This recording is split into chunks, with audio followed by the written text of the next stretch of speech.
नमस्ते, पत्की हॉस्पिटल के YouTube channel में आप सबका स्वागत है।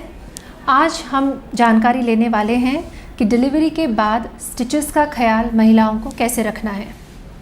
आपकी नॉर्मल डिलीवरी हुई हो या सिजेरियन डिलीवरी हुई हो, जो स्टिचेस होते हैं वो 2 to 3 वीक्स के लिए दर्द ज़रूर करते हैं। इसलिए आपको जो पेन किलर दवा दी गई है उनका दिए गए डोसेस में कंजम्पशन करना बहुत ज़रूरी है। कई बार ब्रेस्ट फीडिंग की वजह से महिलाओं के मन में डर बना रहता है कि कहीं ये पेन किलर्स मेरे बेबी पे कोई गलत साइड इफ़ेक्ट ना कर बैठे। लेकिन ये जो पेन किलर्स हैं वो बेबी के लिए बिल्कुल सेफ़ होते हैं, इसलिए बिना कोई भी डाउट रखे हुए बेझिझक आप ये पेन किलर्स ले सकते हैं। दिन में 2, 3 या 4 बार भी आप उन्हें ज़रूर ले सकते हैं। सबसे पहले हम देखेंगे कि नॉर्मल डिलीवरी के स्टिचेस का ख्याल हमें कैसे रखना है। नॉर्मल डिलीवरी के स्टिचेस हमारे मोशन के एरिया से यानी एनल एरिया से बहुत करीब होते हैं, इसलिए उन स्टिचेस का हाइजीन रखना बहुत ज़रूरी है। इसके साथ साथ हार्ड स्टूल्स हमें अवॉइड करने हैं, क्योंकि मोशन के वक्त अगर वहाँ आप ज़ोर लगाएंगे तो वही ज़ोर आपके स्टिचेस को भी लग सकता है। इसलिए डिलीवरी के बाद आपको आपके खाने में रफेज ज़्यादा से ज़्यादा लेना है, जैसे फल हो, ग्रीन लीफी वेजिटेबल्स हों, एक्सेट्रा। हमारे सोसाइटी में डिलीवरी के बाद क्या खाना है क्या नहीं खाना है इसको लेके कई सारे मिसअंडरस्टैंडिंग्स हैं, लेकिन डिलीवरी के बाद आप सब खा सकते हैं। आपको फ्रूट इंटेक और green leafy vegetable intake high रखना है। इसके साथ साथ अगर आपके डॉक्टर ने आपको कोई स्टूल सॉफ्टनर्स प्रिस्क्राइब किए हैं तो उन्हें भी दिए गए डोसेस में आप ज़रूर लीजिए, जिससे आपको स्टूल्स में कोई प्रॉब्लम ना हो और स्टिचेस पे कोई अनवांटेड ज़ोर ना पड़े। नॉर्मल डिलीवरी के बाद एटलीस्ट 1 वीक के लिए आपको नीचे पैर फोल्ड करके बैठना अवॉइड करना है। आप रेगुलर तरीके से बैठ के बेबी को फीड कर सकते हैं। हर बार जब आप यूरिन पास करते हैं तो ज़रूरी ये है कि आप स्टिचेस का भी ख्याल रखें। दिन में 3 से 4 बार वो एरिया रेगुलर सोप वाटर से आप वॉश करें, जिसकी वजह से उस एरिया का हाइजीन बना रहे। नॉर्मल डिलीवरी के बाद लगने वाले स्टिचेस 2 to 3 वीक्स में पूरी तरह से डिज़ोल्व हो जाते हैं, इसलिए उन्हें निकालने की ज़रूरत नहीं पड़ती। 2-3 हफ्तों के बाद अगर आप उस एरिया को छू के देखें तो आपको हाथ को कोई भी टाका नहीं लगेगा।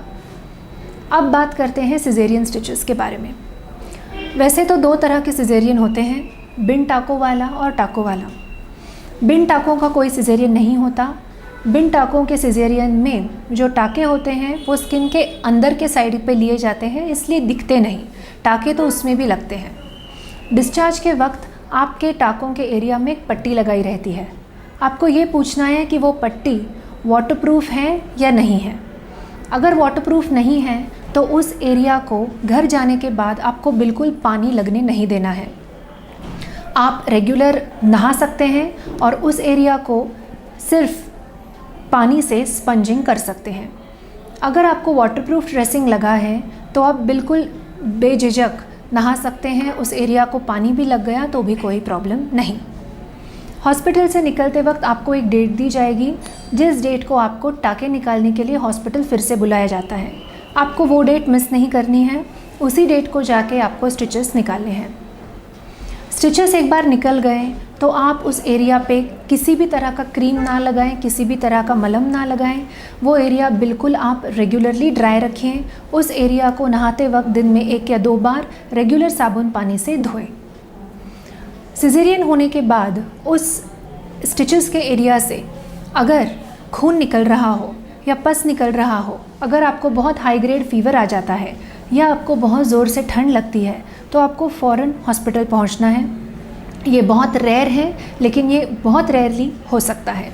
इसका मतलब स्टिचेस में इन्फेक्शन हुआ है और आपको वो डॉक्टर को ज़रूर जल्द से जल्द दिखाना होगा। नॉर्मल डिलीवरी हो या सिजेरियन हो, स्टिचेस ड्राई अप होने के लिए, जल्दी हील होने के लिए हमारे खाने में प्रोटीन की मात्रा ज़्यादा होनी चाहिए। इसलिए आपके डाइट में उबले हुए अंडे, चिकन, फ़िश, मिल्क प्रोडक्ट्स जैसे दही और पनीर, और जो हमारे पल्सेस होते हैं जैसे मूंग हो, मसूर हो, छोले हो, राजमा हो, इन्हें आपको ज़्यादा से ज़्यादा आपके डाइट में इंक्लूड करना है। सिजेरियन के बाद कई बार महिलाएं पूछती है कि हमें स्टिचेस हैं तो क्या हम पोस्ट डिलीवरी का जो मसाज होता है वो सब ले सकते हैं या नहीं। एक बार स्टिचेस निकल गए तो आप आराम से उस एरिया को मसाज कर सकते हैं, वो आपकी मर्ज़ी पे डिपेंडेंट है। तो इस तरह से हमने डिलीवरी के बाद टाँकों के ख्याल कैसा रखना है इसके बारे में जानकारी ली है। इस सिलसिले में आपके मन में कोई डाउट हो तो मुझे नीचे कमेंट सेक्शन में ज़रूर पूछें। Thank you.